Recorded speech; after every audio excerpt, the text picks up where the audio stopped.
At present, several cases are still ongoing preliminary investigation, while many Yun yung sinabi siya ng pinakamataas na kinasuhan, si Bong Revilla, di ba? Very convenient nga kasi gipit na si Bongbong Marcos, di ba? Hanggang ngayon wala pang nakakasuhang mataas na tao. Sabi niya merong hindi magme-Merry Christmas. Sinabi niya na merong maraming makukulong. Pero ang nakulong lang di si Diskaya. So, para mapatunayan din ni Bongbong Marcos na merong makukulong na mataas na tao, ang pinaka-safe dyan, si Bong Revilla, hindi na senador eh. Tapos, meron pang political rivalry. Hitting two birds in one stone. Ang Revilla at Remulla. Kaya this is very, very obvious na atake. Kaya lang, hindi rin effective. Bakit? Hindi yan ang gusto ng taong bayan para managot. Hindi. Hindi yan ang tinitingnan nilang mastermind. more remain under active and continuing fact-finding. This sends and should send a clear message. Those who misuse public funds will be held accountable under the law. Sinusubukan pa namin kunan ng pahayag si Revilla pero nauna niyang itinanggi ang mga parat. Kaya kong arestuhin. Ito ang pahayag ni DILG Secretary Junvic Remulla matapos ang paglabas ng warrant of arrest laban kay dating ako Bicol Representative Saldico at 17 pang opisyal na sangkot umano sa manumalyang flood control project. Sa harap ng media, iginiit ni Remulla na hindi niya alintana kung sino pa ang masabit sa iskandalo. Kahit sino ang bigyan ng arrest warrant, kaya kong arestuhin. Wala po akong pinipili dito. The law is law. Kung ano ang kailangang gawin, gagawin ko. Ang arrest warrant ay inilabas sa gitna ng sumabog na revelasyon ni Saldico na nag-uugnay sa Pangulo sa 100 billion insertion sa 2025 budget na mariing itinanggi naman ng palasyo. Sa Senado, dinipensahan ni Senator Ping Lacson at mariing iginiit na walang alam si Marcos Jr. at na misrepresent lamang daw ang Pangulo. Hindi naman nakapagpigil ang Vice President Sara Duterte at tila hinamo na si Marcos Jr. At ayon pa sa kanya, sumailalim ka sa draft test na nawagan si Vice President Sara Duterte kay Pangulong Marcos Jr. ng agarang hair follicle test kasunod ng kontrobersyal na pahayag ni Senator Amy Marcos na gumagamit umano ng cocaine at marihuna ang unang pamilya. Ayon kay Vice President Sara, karapatan ng sambayanang Pilipino na malaman kung ang kanilang Pangulo ay pisikal at psikolohikal na handang mamuno sa gitna ng matinding kaguluhan sa politika at ang lumalalang krisis sa kredibilidad ng administrasyon. Sa kanyang pahayag, diretsang hinamo ng Vice President ang Pangulo. Dapat pag merong challenge na ganyan, ay isubmit mo agad ang sarili mo, Marcos Jr. for a test. Lahat ng mga nakasama nila sa parties nila nagsasabing gumagamit sila ng ipinagbabawal na gamot. Giit ni Vice President Sara, kung totoo ang mga akusasyon na binanggit ng sariling kapatid ng Pangulo, dapat harapin ito ni Marcos ng diretsahan at hindi sa pamamagitan ng pag-iwas o pagdadahilan. Tila ipinaparating na sa usaping ganito kabigat, wala dapat special treatment at walang dapat exempted, lalo na sa pinakamataas na opisyal ng bansa. Nagpatuloy ang panawagan matapos muling sumiklab ang mga akusasyong kaugnay sa sinasabing paggamit ng ipinagbabawal na gamot sa isang isyong ilang beses nang nabuhay dahil sa mga pahayag ni dating Pangulong Rodrigo Duterte, Senator Amy at ang mga dating opisyal na nanawagan ng credible hair follicle test para kay Marcos Jr. para kay VP Sara Duterte. Simple lang ang punto, kung malinis ipakita, kung walang tinatago magpa-test at higit sa lahat huwag gawing tanga ang sambayanan.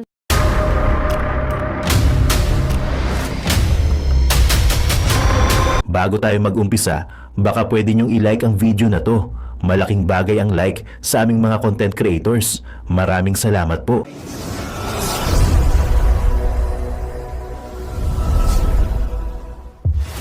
Isa pa itong maliwanag pasasikat ng araw na diversion. Ito yung kaso ni Bong Revilla at magtataka ka. Bakit yung katulad ni Bong Revilla ang kinakasuhan pero si Tamby wala?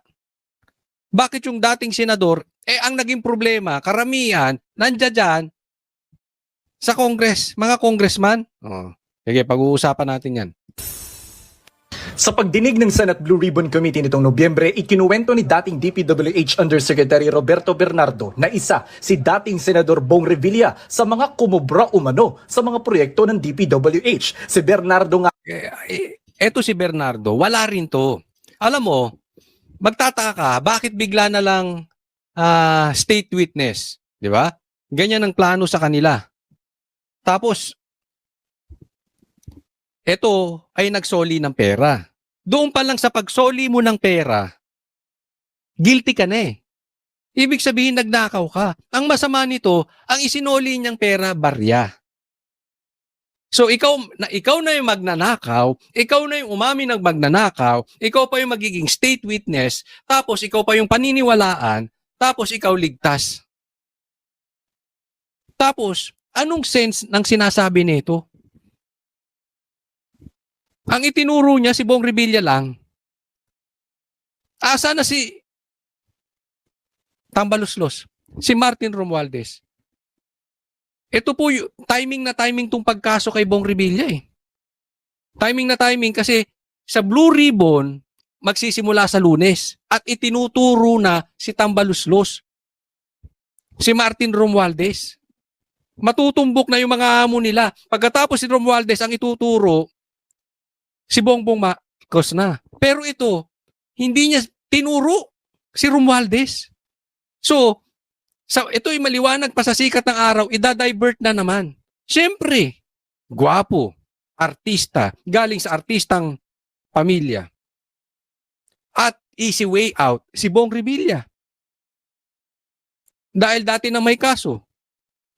Oh, malaking pangalan. Tapos ngayon, wala na sa Senado. Di ba? Doon pa lang makikita mo, perfect na tao si Bong Revilla to divert. Tatandaan po natin, anong nangyari kay Tebes? Di ba? Oh, napatunayang hindi guilty. Pare-parehas ng senaryo yan. Ganyan din ang ginawang panggigipit kay Pastor Kibuloy. Ganyan din ang ginawang panggigipit kay PRRD. Sino ang hayahayang buhay? E di sila. Si Tambaluslos walang kaso. Oh. Ay niloloko tayo. Ang tanong dito, meron bang masustansya na sinabi ito? O yung mga pinagsasabi na ito para mapalayo doon sa tunay na mastermind? Diba? Kasi yung mga sinasabi nito, ang balita ko, yung sinampan niyang kaso, hindi na yun yung nasa preliminary investigation. Hindi na. At ang dinig ko pa nga dito, 4 na beses, di umano nagpapalit to ng statement. Iba na yung sinabi niya ngayon, iba na yung sinampa. Diyan pala makikita mo, may nagtuturo, may nagdidikta. At malamang-lamang yan para malayo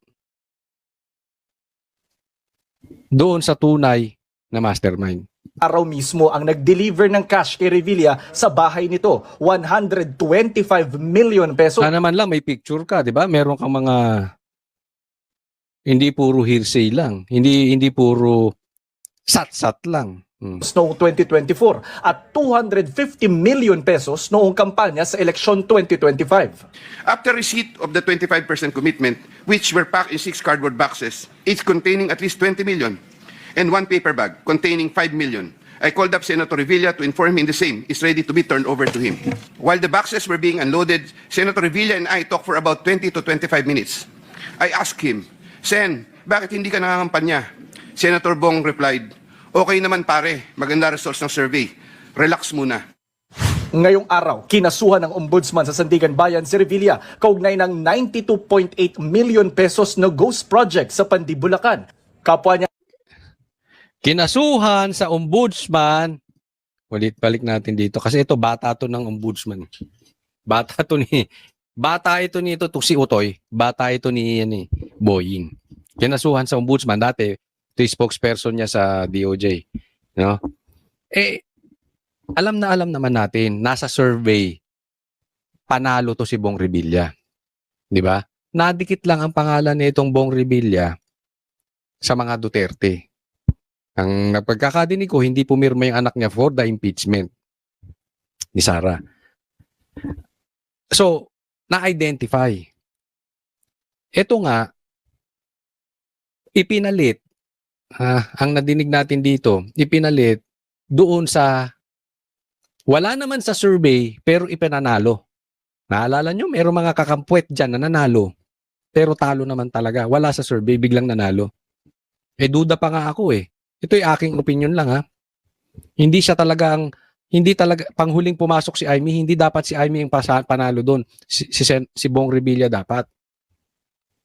Siyempre, pinalit yung kapatid. Hindi nila inaasahan na tatraydo rin sila at magsasabi ng katotohanan si Amy. So, ang napag-initan si Boying, ang napag-initan si Bong Revilla, dinaya na, trinabaho na, di umano sa eleksyon, tapos, kinasuhan pa. In short, alam naman natin kung gaano kagigil ang Rimulya sa Revilla. Ito ay may connection din sa Cavite. Hindi natin maiaalis po yun. Alam natin na kahit yung pagkakatalsik ni Torre ay may kamay doon si John Vic. Ito rin. Ito sa akin lang ha. Dahil hindi talaga mananalo ang Rimulya sa Revilla dyan sa Cavite. So, ano yan? Trinabaho to si Bong Revilla. Kaya nga sa akin, huwag tayong papayag sa kahit na pamaraan para i-divert ang issue. Ito trinay nila si Atong Ang. Pinaputok nila yung balita. Biglang inisyuhan ng warrant of arrest si Atong Ang. Diba? Bakit? Kasi nga magbu-blue ribbon na sa Lunes. Kailangan nila ng pantakip. Hindi natin alam. Baka mamaya maituro yung kanilang amo si Tambalislos. Di umano. Wala silang pang-cover up ng pag-uusapan sa balita. Kasi trinay nila si Atong Ang. Ang problema, hindi bumenta. So, kailangan sila ng another cover up na balita. Ito si Bong Revilla. Siyempre, halimbawa, ako tanungin mo. Gusto kong pagtakpan yung mastermind. Pipiliin ko talaga yung mga sikat na senador at kung sikat na senador, lalong-lalo na kung artista. Kasi kahit hindi politically involved na tao, kilala yung artista. Diba? So easy target talaga si Bong Revilla. Pero hindi tayo dapat nagpapaloko sa mga animal dyan. Kahit na hindi tayo papayag na madadivert. Kasi it is public knowledge. It's safe to say that it is public knowledge na alam na ng taong bayan kung sino ang mastermind. Sinasabi na bakit palayo tayo ng palayo? Ombudsman sa Sandigan Bayan si Revilla kaugnay ng 92.8 million pesos na ghost project sa Pandibulacan. Kapwa niya akusado ang 6 na dating opisyal ng DPWH, kabilang sina Bulacan 1st District Engineers Bryce Hernandez at JP Mendoza. Sabi ng ombudsman, nagsabuatan sila Revilla at mga taga DPWH para ilabas Yung mga state witness nyo, yung mga witnesses nyo, puro palpak. ang pondong pampagawa ng flood control project sa Purok 5 Barangay Bunsuran. Pero walang naitayong proyekto roon. Despite the absence of any actual construction, the respondents declared the project completed. Thereafter, to facilitate the release of the entire project cost, the respondents are found to have falsified accomplishment reports, issued fraudulent billing documents, and endorsed disbursement vouchers. Sabi Nino ni Bernardo. Sabi Nino, ng mga magnanakaw din. Ako ginagamit ko lang yung term na magnanakaw. Kahit na, para kasi madali lang intindihin, okay? Hindi, kasi baka sabihin, hindi pa naman proven na yung sinasabi mo magnanakaw nga sila. Pero sila mismo Sila mismo inamin na nila. Kaya nga sila nagsosoli ng pere. Dahil nangurap sila. So ano yung mga pinagsasabi mo, Utoy? Sino nagsabi niyan? Yung magnanakaw din? Sino nasa matinong kaisipan na siyempre, alang ilaglag mo sarili mo. Natural, magtuturo ka. Kahit sino ituturo mo. Kung kaya mong ituro ang Duterte, ituturo mo ang Duterte. Same, itong si Boying at saka to si Claire, same. Isipin mo to si Claire, maipasok ko lang. Sinasabi niya na bakit siya ang dinimanda ni Libiste, anong koneksyon at sino ang tao sa likod ni Libiste, bakit ako pinatatahimik? Anak ng tete, diyan pa lang sa pasintabi, diyan pa lang sa introduction ni Claire, pupunta na naman tayo sa Duterte. Ganyan. Of course, magnanakaw eh. Ituturo niya kang sino-sino. Ituturo niya kahit si Lapu-Lapu, kahit si Magellan, basta mailigtas yung sarili. Di ba? Ito, biglang naging state witness. Ang balita din dyan, di umano, magre-recant na yan ng sinabi. Di ba si Alcantara medyo nag-iiba na tono? Pag hindi siya ginawang state witness, i-recant niya yung mga sinabi niya. So, ginawang state witness, panindigan nyo na yan. Yan na yan, ituro niya. Tapos na tayo. Okay? Oh, okay? Oh, tambalos-los. Okay ka na dyan. Mark, safe. Di ba? Hiling ng ombudsman sa Sandigan Bayan, maglabas agad ng hold departure order at warrant of arrest laban sa mga akusado. For the case of malversation, the prosecution recommended no bail. That said, if and when warrants of arrest are issued by the court, the respondents will have to be detained pending trial. Bigat, no? Yan pa ang gusto nila, no bail. So, normal, yan ang pag-uusapan ng tao. Diba? Hahatiin, yan. O kasi nadidikit nga si Bong Revilla sa Duterte na, parang ganun.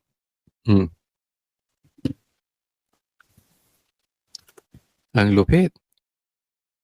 Utoy, gigil na gigil yung amo mo sa Revilla. Sabagay, kung ganun ba naman ang itsura ko, magigigil talaga ako sa Revilla. Hindi ko nakayanin dun sa lugar ko, sa Cavite. Tapos ganun pa yung itsura ko. Talagang... Si Revilla na ang pinakamataas na opisyal na kinasuhan kaugnay ng anomalya sa flood control projects. Kasunod ni na dating Congressman Zaldico at kontratistang si Sara Diskaya. At present, several cases are still ongoing preliminary investigation, while many Yun yung sinabi siya ng pinakamataas na kinasuhan, si Bong Revilla. Di ba? Very convenient nga eh. Kasi gipit na si Bongbong Marcos, di ba? Hanggang ngayon, wala pang nakakasuhang mataas na tao. Sabi niya merong hindi magme-Merry Christmas. Sinabi niya na merong maraming makukulong. Pero ang nakulong lang di si Diskaya. So, para mapatunayan din ni Bongbong Marcos na merong makukulong na mataas na tao, ang pinaka-safe dyan, si Bong Revilla, hindi na senador eh. Tapos, meron pang political rivalry. Hitting two birds in one stone. Ang Revilla at Remulla. Kaya ito this is very, very obvious na atake. Kaya lang, hindi rin effective. Bakit? Hindi yan ang gusto ng taong bayan para managot. Hindi. Hindi yan ang tinitingnan nilang mastermind. more remain under active and continuing fact-finding. This sends and should send a clear message. Those who misuse public funds will be held accountable under the law. Sinusubukan pa namin kunan ng pahayag si Revilla pero nauna niyang itinanggi ang mga paratang. Jonathan Andal Ay, nako. Diversion to the max tayo ang kalalabasan. Nakita nyo yung ginawa kay Libiste, ginigipit? Same. Same yan. Yung panggigipit din yan. Magkaiba lang kasi hawak ni yung ebidensya. Ito naman si Bong Revilla. Convenient para gipitin. Mahigit 5,500 flood control project ang natapos na at marami pang iba ang kasalukuyang ginagawa sa buong bansa. Meanwhile, Kitang-kita ko na maraming proyekto para sa flood control ay palpak at gumuho.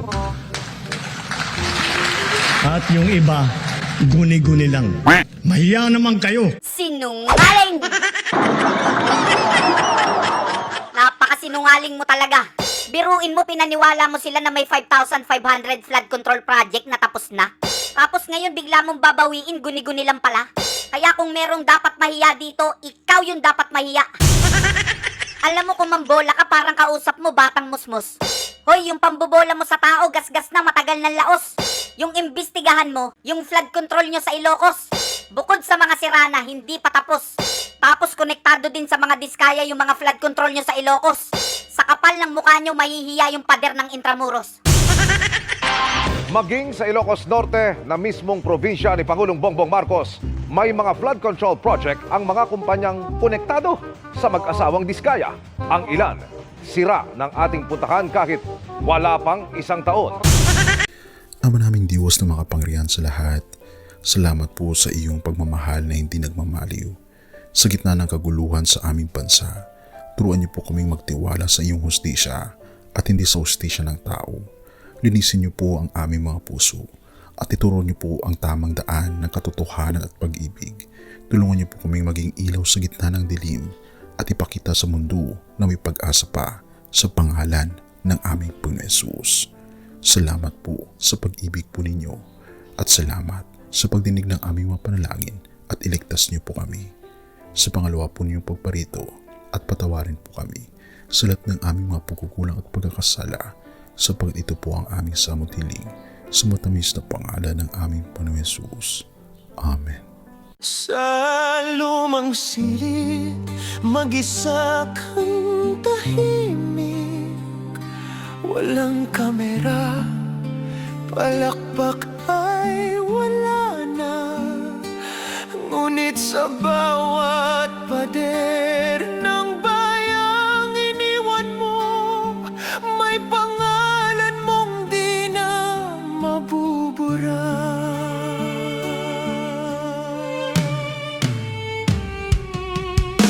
Minsan kang naging balikat ng mahihina, kalaban ng takot, kakampi ng masa. Di mo man laging nasabi ang tama, pinili mong ipaglaban ang madla. Hindi ka saktan gaya naming lahat, pero tumindi ka nang walang pag-atras. At ngayong pagod ka na, tatay, kami naman ang sasalo ng bawat bigat.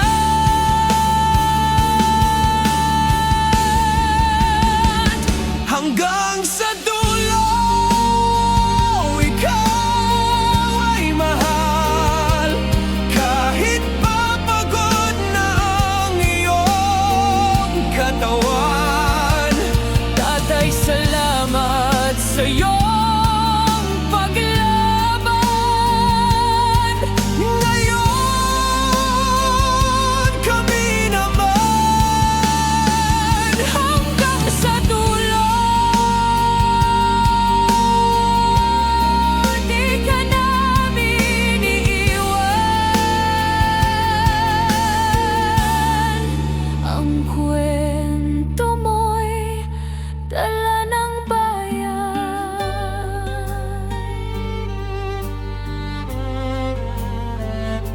Tahimik ka na sa mga batikos, wala nang tugon, wala nang galit, pero sa mata ng mga maralita, naroon pa rin ang tapat mong alaala. Marami mang di nakaintindi, marami pa rin ang di nakakalimot.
At yun na nga mga kababayan, ano na ang masasabi mo? Kung mayroon kayong hinaing at komento patungkol sa balitang ito, please comment down below. Pag-uusapan natin yan sa comment section.